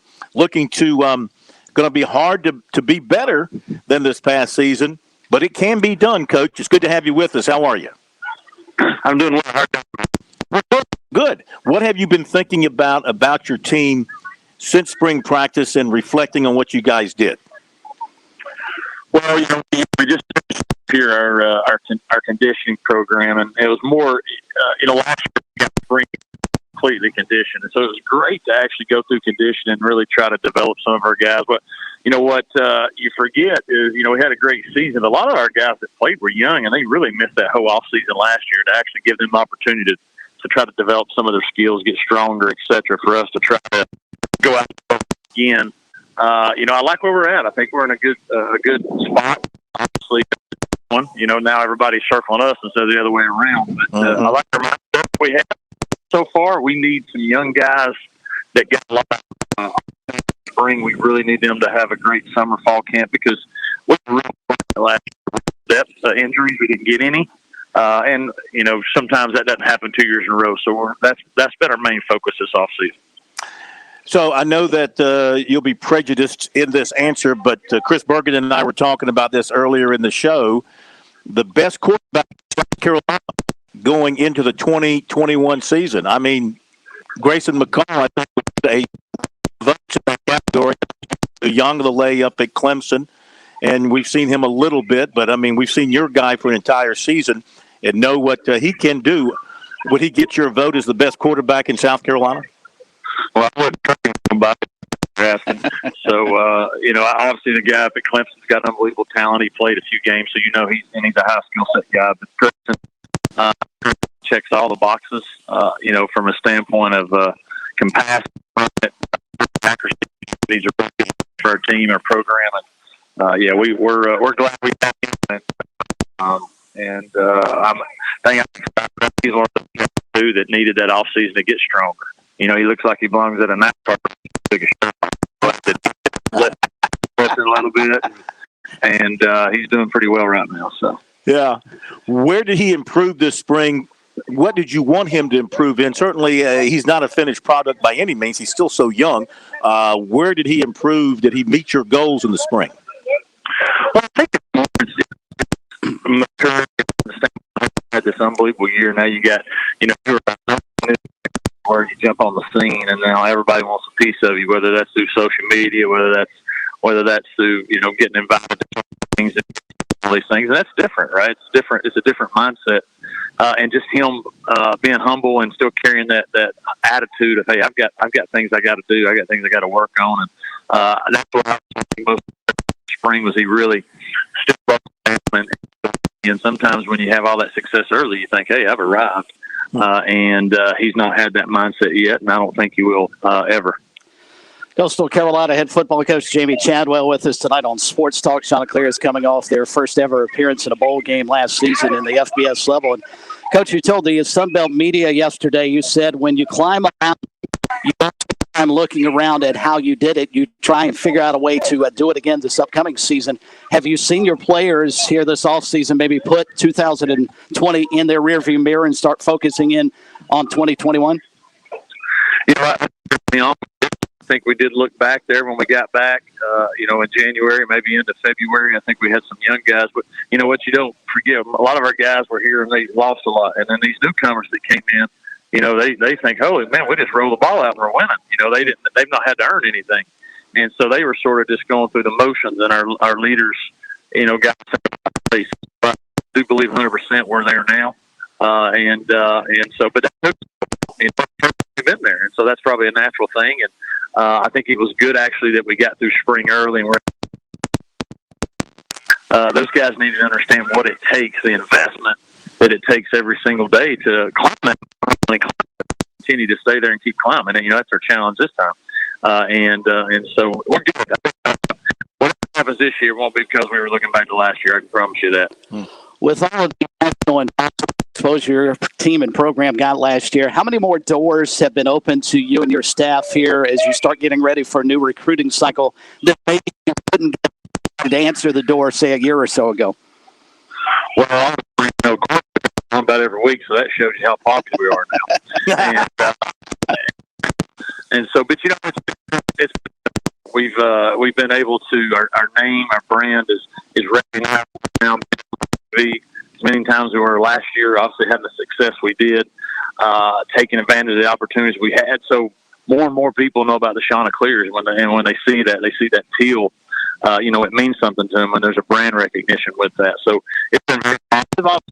We got a long time to go between now and December, but I'm very pleased, I'll say, with just the quality of people that we're able to recruit right now, and also the quality of young men that are excited about coming to visit us and see what we're about. And they want from obviously the way we play, from our celebrations in the locker room. I think they know what we're about here and how we do. Jamie Chadwell, head coach of the Coastal Carolina football program, with us here tonight on Sports Talk. And, Coach, let's look ahead to this weekend. We would be remiss if we didn't get your take on the NFL draft, and in particular, player from your program that's probably going to at some point. Ronnie Jackson, what an NFL team is getting out of him, and where do you kind of anticipate he'll fall on the draft board? Well, I would say this is a quality young man that loves the sport of football. More importantly, will do everything possible to put himself in a position to be successful. He'll play whatever he needs to play, running down on special teams every time, playing defensive tackle, defensive end. His effort, his motor, the way he plays is just unbelievable. And they're going to get somebody that will do whatever it takes to help him win the game for us. I hope you for things you're hearing anywhere from 4 to 7, right? That's what you hear from most of the scouts. I think it's going to come down to where that fit is, but we definitely expect his name later. On tonight, Friday, Saturday, and wherever he goes, whenever he goes, we're 100% confident he'll make the team, and not only make the team, but he'll be a contributor. So, look ahead to what and you analyze the 20 season and what you did well and what you did not do as well as you wanted to. You averaged 37 points per game. Can this team average 40-plus coming up? Do you need to be a little bit better on defense? You only gave up 20 points per game. What do you circle on your grease board as the greatest areas of needed improvement going into 21? Well, you win games by taking care of the ball and scoring in the red zone, not relying on field goal, scoring touchdowns, and winning, short yardage. That's how we won last year. We were pretty good offensively on that across the board in the Sun Belt and across the country, actually. And then we were pretty good, defensively of that. Can we do the things that we did well to help? Because that's what it's going to take. Is for us to be better at those areas. You can always, there's all fundamentals. Will we keep the same mindset that we had, that we were hungry, that we were out to prove things, that we had a chip on our shoulder? Football will play with a chip on our shoulder, play with an edge, then I like our chances every game we play. Yeah. Then, you won't be calling me as much. Sorry, we only call winners. Do you still have going? We do. Mine out right now. So mine's looking pretty sweet right now. I'm hoping that I can get to Marty Smith, and they'll try to get me on the show and show it to them. That's what I'm trying to get. It was almost the team we won the championship. I guess Coach Chadwell needs to have a little bit more faith. I'm growing it out right now. My wife had. Oh my God. Hey, I did get her car fixed, so there we go. We're winning. Your social media people have got to put that out there for the public to see. Well, we got a lot of things going on right now, and it's coming up. We'll have time when able to put it out. All right, last thing. Is Chris Bergen America's best sideline announcer in college football? Well, I'd say this. First of all, I don't know what y'all's hiring practices are up there. I think you need to check those. Did you do a background check? But he's outstanding. He's obviously got an unbelievable voice. We all know he's got a face for radio. Yes, thank you, Coach. So he's fantastic, and he's the best in the business. And when he says some stuff, who he's working with in the booth, so he's not getting a lot from up top from our two in the booth. So he has to carry that whole broadcast. Airtime's hard to come by. Does he ask you hard pointed questions? Does he ever second guess you, like when he asks you at halftime about what happened in the first half? Does he ever second guess you? No, he does a pretty good job. Now Joe Cashin probably wants him to. That's how Joe is. Joe thinks he's our 12th assistant up there. But no, they do a fantastic job, and hey, they're right on. They're right on things that we're doing and what we're running through, and they're a big part of our success. They're able to share with Till Nation what's going on. Absolutely. Hey, as always, we thank you. Keep winning, and we'll talk to you again. And I'm sure that'll be early. We'll be there in August. We'll hopefully be able to get the Palmetto Pigskin Tour back on the road this August now that everybody's got their shots and got their masks and everything. And hopefully see you in person and then go from there. Sounds great. I appreciate that. Thank you. Good talking to you. All right, there you go. Jamie Chadwell, football coach at Coastal Carolina. He's too kind. The only time I got to talk with him this year because of COVID restrictions was actually the postgame. We normally catch up with him on the Coastal broadcast coming out of the locker room. That's the best time to catch a coach is after he's had a chance to speak with the team. Yeah. You don't want to talk to him, especially if the first half went poorly, when he's going into the locker room because things might go over the air that you don't want to go over. But I only got to chat with him during the postgame. Yeah. So hopefully some of that's going with the restrictions easing. Will actually make it a little bit easier on us. Pat brought up an interesting point too. It texted us while we were wrapping up with Coach. Forgot to ask him about C.J. Maribel and maybe what the running back for Coastal and what draft prospects. My guess is he'll sign on as a free agent. Of course, he had such a terrific season this past year after transferring from PC, where he started his career, and then moved over to Coastal. So I think he's somewhat undersized as a running back. Maybe a slot receiver might work for him because he can catch the football, but it'll be interesting to see. Yeah.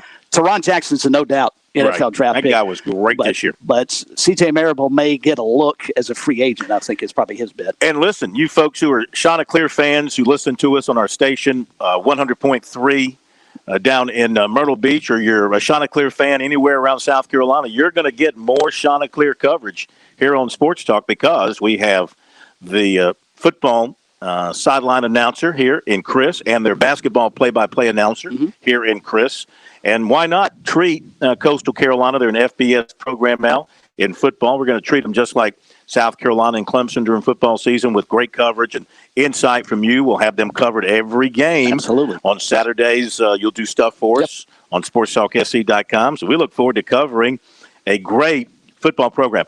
I don't say this lightly because you don't say this about everybody, but Jamie Chadwell, from the time I first talked to him, when I went up to North Greenville to do my show up there one time, when he was coaching up there, and then when he left the state and he comes back at Charleston Southern, and then he goes to Coastal.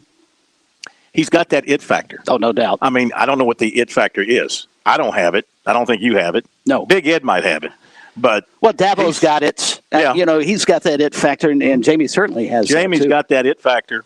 And, if he decides to stay at Coastal Carolina for a long period of time, there's no telling how big this program could grow. Of course, he may outgrow it. And Coastal, everybody's got limitations. Well, maybe not. Texas doesn't have limitations. Ohio State doesn't have. When I say limitations, I mean, as far as the pocketbook is concerned, they'll pay whatever it takes to get their man. And there'll be some big. We already had. Look, he's already had bigger schools come after him, at least to talk to him and weigh his interest and vice versa. If he continues to win big at Coastal, and there's no reason to think that he won't. It'll be hard to keep him there, but it's a growing school with a beautiful athletic facility between football and baseball, and not crazy about the basketball arena. The building is nice. The building is nice, but I'm not a big fan of the actual basketball arena but that's like, whatever. It's a nice plant that they've got, nice athletic plant, and the school continues to grow. Academically, it's getting better. They're getting kids from all over the place to come down there. It's 15 miles from the beach, so there's a lot of positive stuff there. But football is the face of your program, is the face of your school, and they're putting on a very good face right now. Biggest problem Coastal has right now is they're landlocked in some regards, and they've got to find places to park. I cannot tell you how many parking tickets I've gotten over the years. They don't make you pay them, do they? No, I go in and I sweet talk the GPS people, but I mean, it's just crazy. They just don't have. They're limited in their parking on campus because the school has exploded, as you pointed out, in enrollment. Interesting notes, moving back to baseball. We were talking about the regionals with Mike Morgan earlier. Phil, Kendall Rogers reporting that sources are telling D1 Baseball, the NCAA selection committee will now announce 20 possible regional host sites the week of May 10th. They'll dwindle that number to 16 the night before selection Monday. And so what the theory is, this is going to allow for more teams to compete for host sites. They're going to announce 20 possible and then announce the 16. Correct. Possible, then announce the 16. Okay. My first thought is, why? Well, what's the purpose? Why not just announce the 16? Why you're trying to build up drama? What's the point? That's my assumption. Maybe a team like Pittsburgh, for instance. But what's the point? Why not just wait and announce the 16? Why do you? So you're going to say you're going to announce 20, so 4 are going to find out they weren't good enough or their bid wasn't high enough. That's going to be out for public consumption. Ooh. And my point is why? You just hit the nail on the head. Maybe if you're one of those 20, you go back and reevaluate how much money you want to pay the NCAA, and maybe you up it a little bit. That doesn't make a lot of sense to me, you know.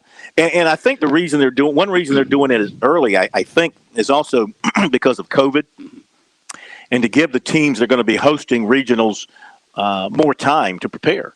Because they're going to – look, I mean, obviously, LSU's probably not going to get a host with the way their season's going. But not every place is going to be wide open. Who knows if South Carolina is going to allow 8,000 fans in for regionals if they get a regional, which they stand to get one as it stands right now. South Carolina is not Louisiana, and they have not opened things up totally in Columbia or Clemson for that matter, or anywhere in the state yet. Now, Darlington's going to have about 35% capacity is what Kerry Tharp said today in Columbia. So that doesn't make a whole lot of sense to me, but a lot of things don't make a whole lot of sense. One thing that does make sense is recruiting. Let's give you the recruiting report here on Sports Talk.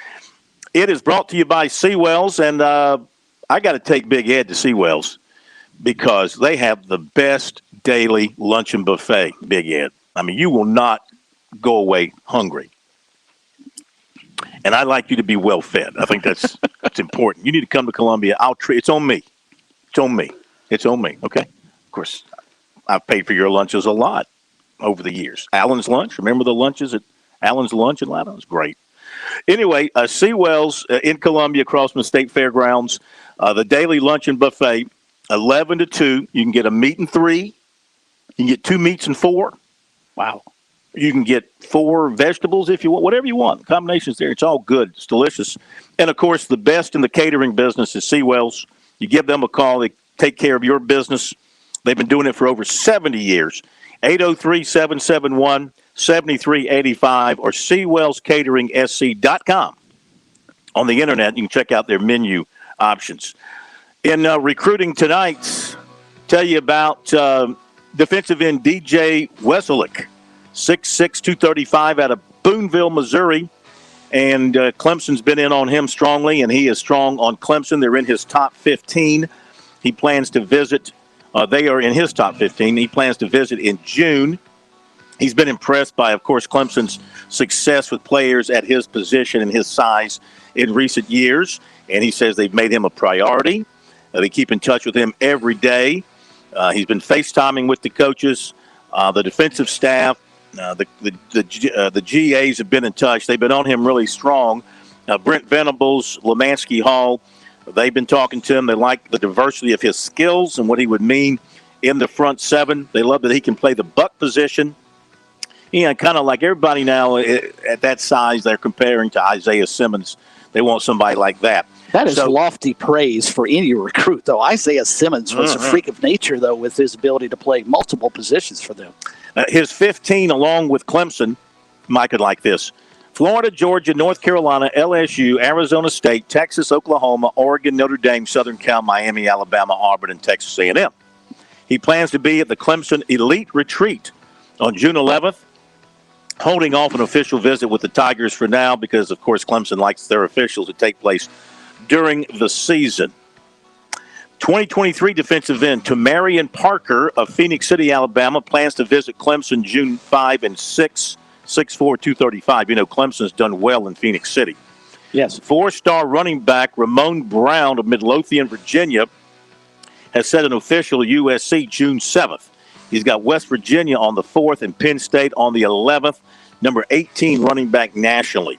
USC offered some players in Texas in the 23 class. Cornerback Deldrick Madison, 5'11", 175, Duncanville, Texas, 4-star. Safety Peyton Bowen, 6'1", 185 of Denton, 4-star, using the 24/7 sports ranking. And cornerback Jamel Johnson of Arlington, Texas, a 4-star as well. Greenville safety Ashton Whitner set it unofficial with USC for June 11th. 2023 defensive tackle Xavier McLeod of Camden was offered by Louisville. 2023 5-star offensive tackle Peyton Kirkland of Orlando plans to visit Clemson on June the 2nd. Latta native safety Deontay Stanley of Hutchinson Junior College in Kansas was offered by UT Martin. Also has an offer from East Carolina. He's the brother of former Gamecock lineman Donnell Stanley. And USC target 2023 quarterback Dylan Lonergan was offered by Alabama. And that pretty much seals the deal with him. All right, we'll hit a break. Going to talk some Flow Darts Stingers baseball after the break.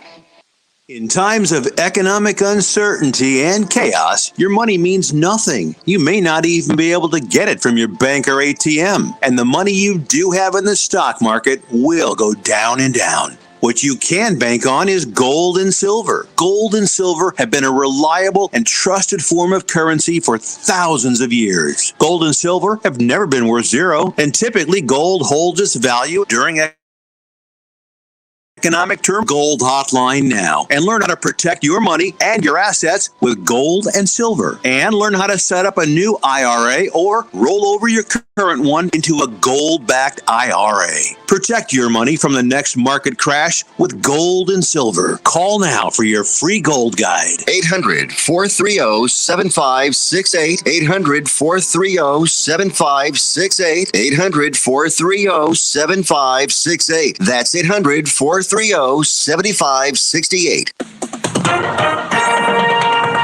With SRN News, I'm Keith Peters in Washington. The UN Special Envoy for Syria says key global players are interested in stepped-up international diplomacy to unlock progress toward ending the country's 10-year war.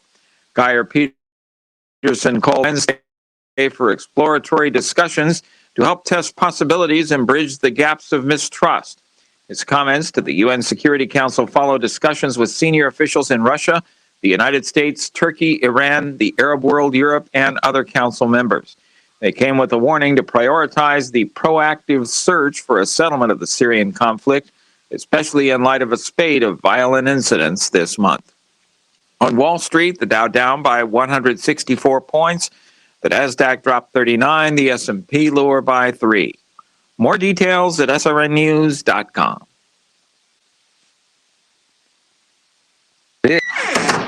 Oh, good, you're home. I need your help. Doing what? Replacing our old light bulbs with these new energy-efficient LEDs. Where did you get these? Dominion Energy. I ordered direct from their online store.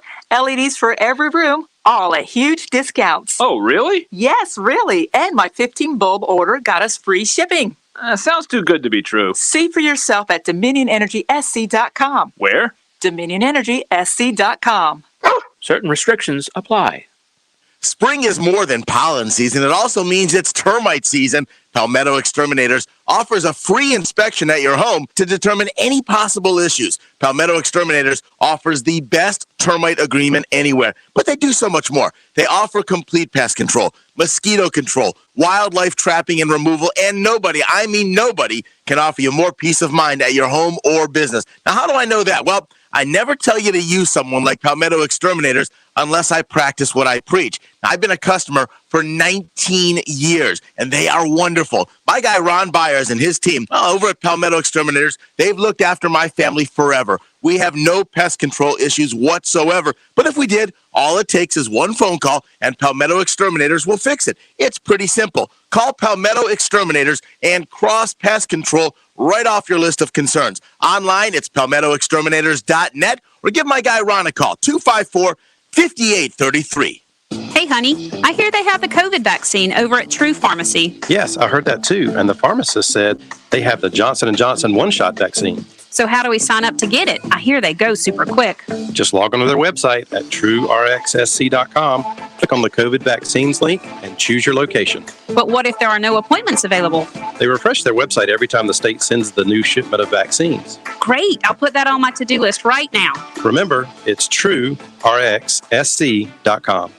Have you fallen behind on your taxes and might be facing IRS penalties? Have wage garnishments, levies, or liens? Have unfiled tax returns? You want someone local and qualified. Don't fall for those national spots. Meet with me, Teresa, at Capital City Professional Services, and let me help you through your tax maze. I can help with all your tax resolution issues. There are options to get you back on track. Call Capital City Professional Services, 400-8683. That's 400-8683. We underway Lego shotgun UTN to his left-hand side. And they go play action, looking to the end zone. Touchdown, Davis Allen. Hey, Tiger fans, it's time to reserve your 2021 Clemson football season tickets and come back home to Clemson. For details and more information, please visit ClemsonTigers.com/football tickets. The season ticket request deadline is April 30th, so be sure and act soon and see your Tigers in the Valley this fall. Come back home to Clemson.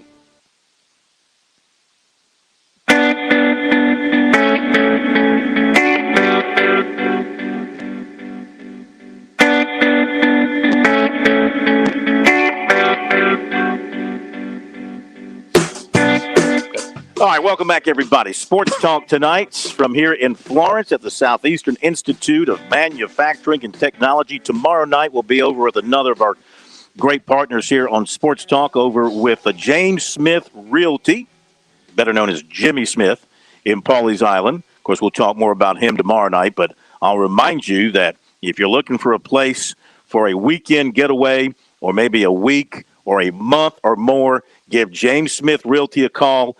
Down in the Pawleys, Litchfield, Garden City, Surfside, maybe even heading towards Georgetown. 843-237-4246. 843-237-4246, the number for James Smith Realty. Great people will take great care of you. All right, couple of quick things, and then Preston McDonald, baseball coach of the Stingers here at Florence Darlington Tech, is going to join us. They had another big win today on the road, 17-5 over Brunswick, and they are now 38-5, more wins than anybody else in the state in college baseball. 38 wins at this point. A couple of other things I want to pass along real quick that are important. You know, we like to tell you important things here on Sports Talk, and among those are that I got to find it. Let's see. Excuse me. We got that. We did that. NCAA released specific criteria for the one-time transfer exception. That came out today, and there's a lot of stuff in this. I'm not going to go with all of it, but they have now formalized the plans related to that one-time transfer. I'm sorry to chuckle, Phil, but there's one part. I'm actually looking at the document itself, and under the question and answer session, what criteria does a student athlete need to meet in order to utilize the Division I one-time exception? One of the bullet points is certify in writing, along with their new head coach, that they did not have direct or indirect communication with the new school's athletic staff prior to entering the portal. Yeah. Now, do you believe that actually will never, ever happen? No coach will ever, hey, you know what? We've got a spot for you. You want to jump into the portal? Yeah. That's never going to happen. Yeah, there'll be no tampering or anything like that. Sure, this is going to be, this will be on the honors system, as everything is in college sports, and nobody would ever violate the rules or anything like that. So, okay, I think that's covered everything that we've got right now. Well, let me update a little baseball real quick. In college baseball, Coastal's playing today and is winning at Wilmington 4-2, a 3-run fifth inning for Coastal. So 4-2, the Shots are leading at Wilmington as they play in the top of the fifth. And the Braves are playing the Cubs again, and they are winning 2-0 in the bottom of the first. The Braves getting a couple of runs there in the bottom of the first inning. And let's see if we can tell you, Ozuna has a home run for the Braves, and 2-run homer for the Braves. Put them up 2-0. So, big win today for the Stingers of Florence Darlington Tech, 17-5. They must have had some home runs today. We welcome in Coach Preston McDonald, who's not here with us in person. He is on the road with his baseball team, but we have been able to track him down for a few minutes. And congratulations on your win today, sir. Another big performance by your club. Yeah, I appreciate it. Guys are playing well. Brunswick actually is ranked 5th in the country for Division II junior colleges. So that was a good win today. Absolutely. How many home runs did you hit? We hit 4. So it was, good production throughout the lineup, and we were able to, I think we threw 6 different arms, so able to get everybody some work, and we're able to kind of clear the bench and get some of the other guys some at-bats as well. So it was a good day. Excellent. Just tell us about some of your pitching today. Who really stood out for you? We started Nathan Williams. He's been probably our most consistent pitcher all year. A little freshman from Georgia. I guess he's 6-1 now with a save, and I think he leads the region in strikeouts. So he's been pretty consistent for us. We started him. He threw 4 innings. Just wanted to get him some work before the region tournament next weekend. And he was good for us. And then we threw 5 different relievers after him, an inning apiece, just to get those guys some work. We got Salkehatchie on Friday for a doubleheader and USC Sumter Saturday in a doubleheader. So we just wanted to get everybody some work and make sure we were fresh and ready to go heading into the region tournament next weekend. And where is that region tournament? It's May 7th through the 10th in Lexington, South Carolina. Oh, nice. Oh, I might get over there and watch some of that right in the backyard. So that's great. You're going to be playing at the Blowfish Ballpark, the Lexington County Baseball Park? Yes, sir. That's correct. Yep. Oh, that's great. So tell me about your big guns that we talked about with you in the preseason when we were here, and how they have been. Have they lived up to expectations? We talked a lot about Hunter Parks. Hunter actually been a little snake bit this year, man. He's only been able to throw about 21 innings, and he just came out yesterday. Perfect game came out with our top 400 prospects. I think he was around maybe 167. A lot of people projecting him to go in the top 5 rounds. Committed to South Carolina. Had probably his best outing of the season last weekend against Spartanburg Methodist. Went 6 scoreless. Threw the ball really well. Was up to 95. And, then he had a little accident playing golf on last Wednesday. So, whoa. How do you have an accident playing golf? Come on. You're not going to let that story slide by. What's the story? It's been crazy. All the pro scouts have been calling to make sure he didn't get in a fight or anything, make sure that this is the right story. But, one of his teammates, the club slipped out of his hand and hit him in the mouth and knocked his 2 front teeth out. What?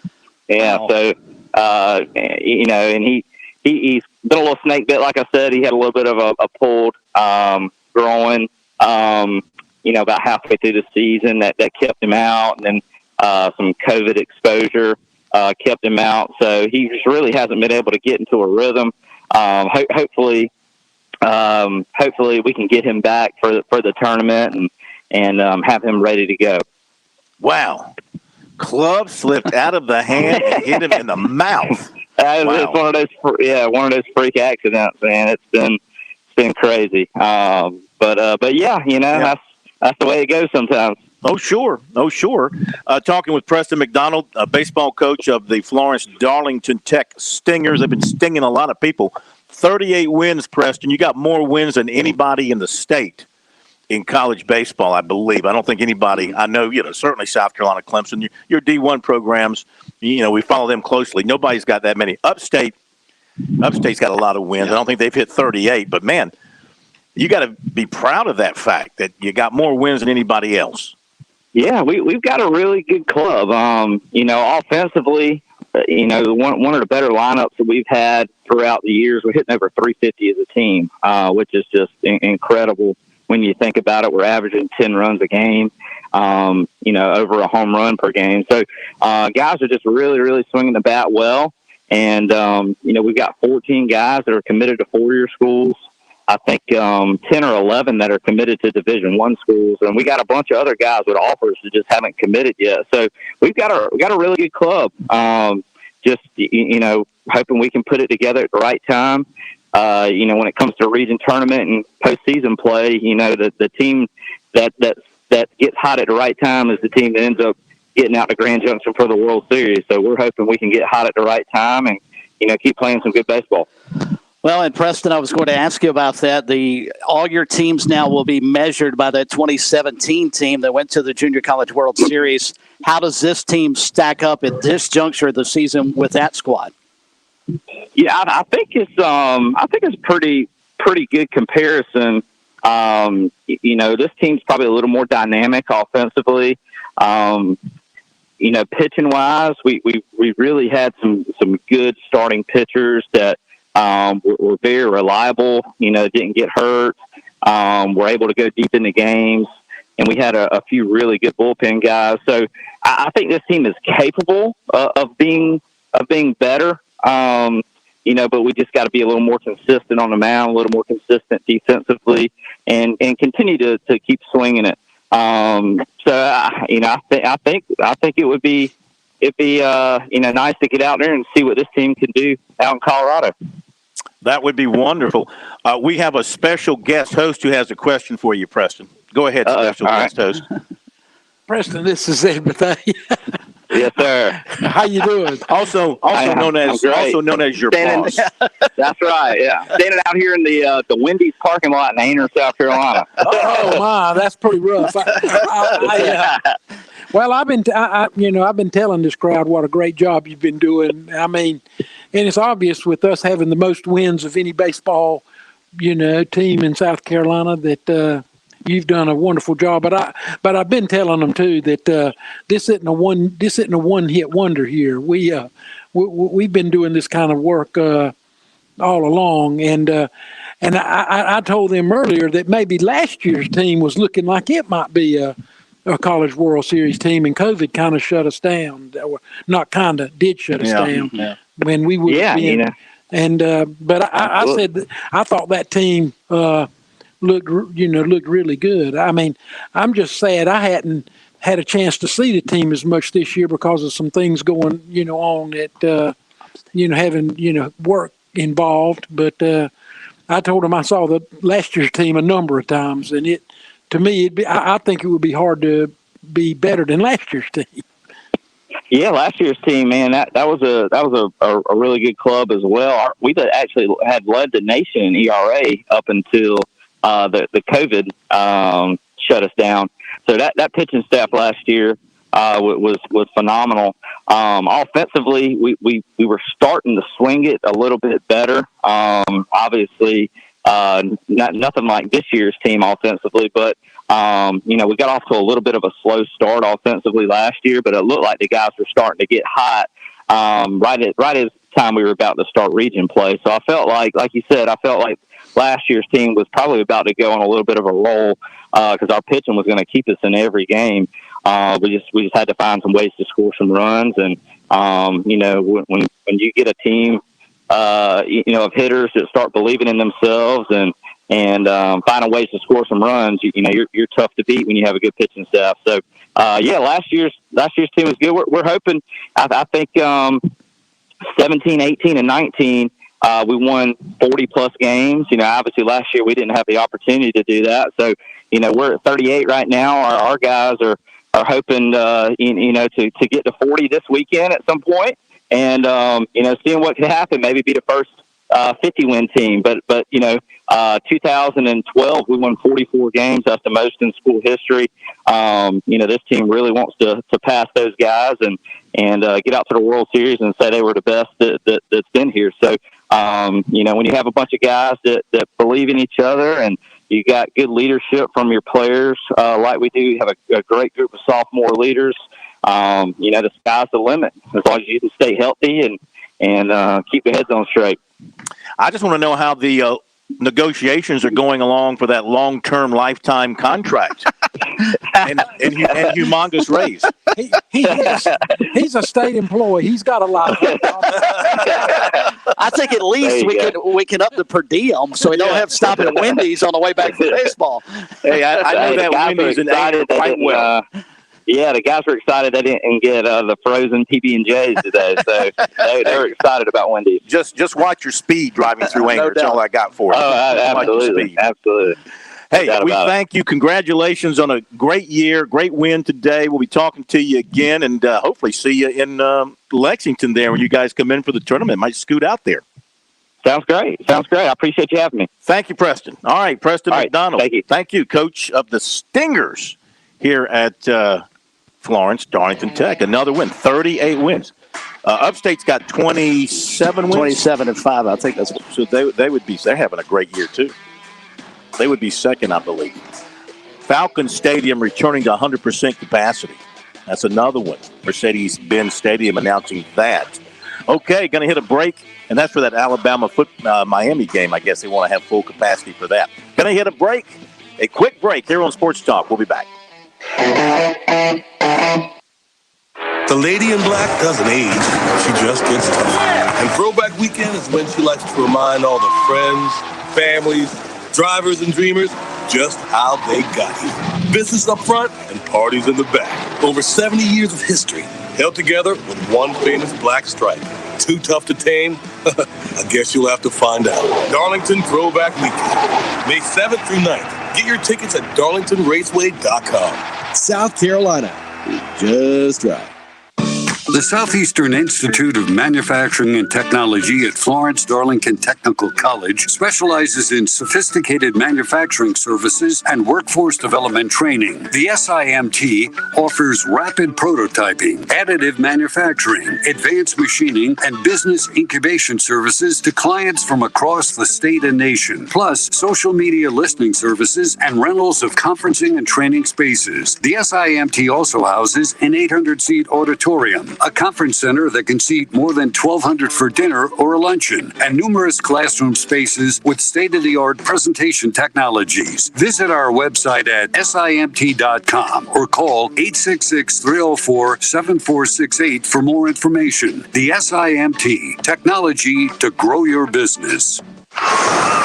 Welcome to Tiny Stories. Today we're with Sonia, who recently won $500 on a scratch-off. I am such a loser. I'm so confused. Ever been to a family reunion? Not if I can help it. My dad's family rents a beach house every year. I've always said I can't afford to go. I am so sorry. I'm assigned a sleeping bag on the porch with cousins I've never met. Been there. Even got the T-shirt. You may be Cousin Tina. No. You know what? That's it for the South Carolina Education Lottery. Tell your story at tellyourtinystory.com. You're listening to Sports Talk on the Sports Talk Media Network. We're back in a moment. Founders is offering a low-rate mortgage with up to $4,000 in closing costs to full-time hospital employees, honoring your frontline efforts against COVID-19. With no PMI, no origination fee, and no limit on the loan amount, you can't go wrong. Visit founders.com/HEC and apply for your hospital employee choice mortgage today. Membership qualification required. Terms and conditions apply. Institution NMLS identifier number 410646. Founders is an equal housing lender and is federally insured by the NCUA. Looking for the perfect golf retreat? Championship courses at an affordable rate? Look at Clarkson and Restaurant in Santee, South Carolina, located minutes from 3 championship courses. Clarkson offers customized, affordable golf packages, relaxing rooms, and great food. Visit ClarksonandRestaurant.com to plan your golf retreat. ClarksonandRestaurant.com, easy to find, hard to leave. Hi, this is Phil Kornblut of Sports Talk here with Major Billy Downer of the Department of Natural Resources. What words of wisdom do you have for those hitting the water this summer? Phil, collisions can be prevented easily if every vessel operator fulfills 3 major responsibilities. 1, practice good seamanship. It's the responsibility of every boat or PWC operator to take all necessary action to avoid a collision. 2, keep a proper lookout. Failing to keep a sharp lookout is the most common cause of boating collisions. And finally, maintain a safe speed. Remember, boat safe, boat smart. The future of golf is waiting for you at the Players Club. Rain, shine, or after dark, you can enjoy the game of golf anytime at Columbia's Indoor Country Club. The Players Club delivers the most realistic golf experience and offers more than 90 championship courses. Play or practice with the same state-of-the-art full-swing simulators used by Tiger Woods and Jordan Spieth. Visit maincoursesc.com to book a bay and become a player today at the Players Club, part of the Main Course, 1626 Main Street in Columbia.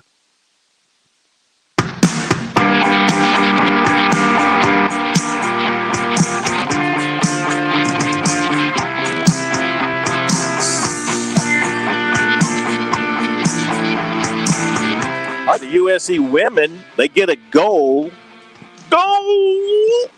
They get a goal in the 80-something minute time frame there. It was in the 80.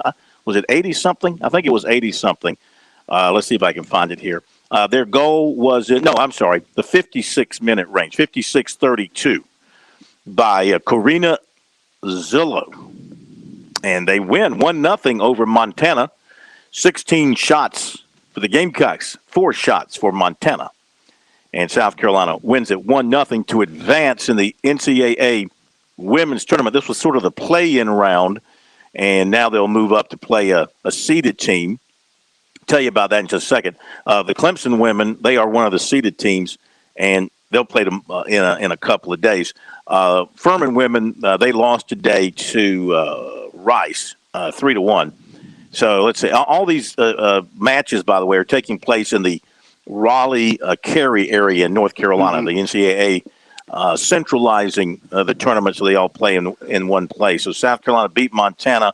They'll play Georgetown on May the 1st. Georgetown, undefeated, number 13 seed, 11-0-1, and that's who is next up for South Carolina. Clemson is awaiting its opponent. Let's see, the Tigers are the 14 seed on the other side of the bracket, and they will play, well, who won between Rutgers and Southeastern Louisiana, do you know? They played yesterday. I don't know.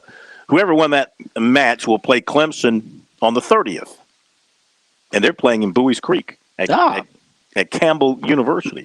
All right, so South Carolina wins and advances. And let's see, the Braves are up. It's 4-0. Austin Riley hit a home run, a 2-run homer.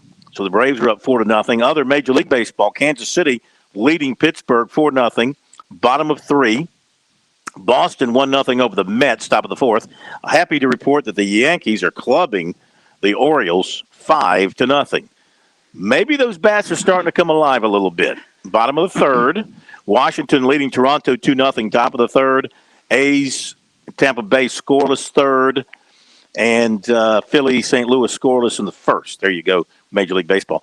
Pat found a note. This will be of interest.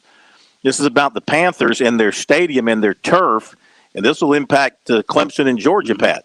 That's right. And the Panthers, their bigger announcement earlier was the Teddy Bridgewater trade, but this kind of got snuck under the radar a little bit.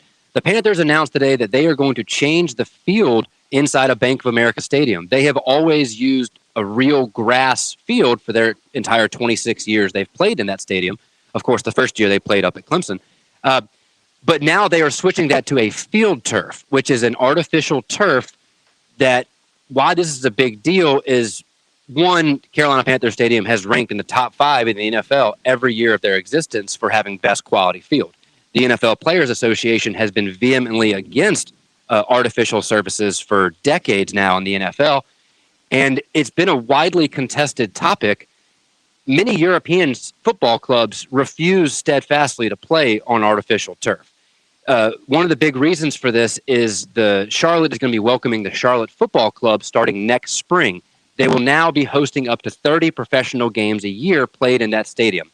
So their thoughts are it would not be worth the constant maintenance to have to resod the field. They're fearful of the quality of the field once you add in all these new games. But the U.S. women's national team, soccer, for instance, steadfastly refuses. They will not play on artificial turf, period.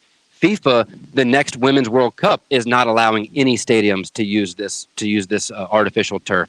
So it does seem a little curious to see that so many soccer teams refuse to play on it, yet now the Panthers are bringing that in for the specific reason for their new football club. So this will be worth keeping an eye on, and the first game that'll be played on that new turf will be Georgia versus Clemson on September 4th. So we'll have to keep an eye on that for them. I am just so glad that David Tepper is trying to keep the NFL's budget in line by not worrying about maintenance on the natural grass at Bank of America Stadium. This is ludicrous. We're in the South. He's not going to have to worry about weather.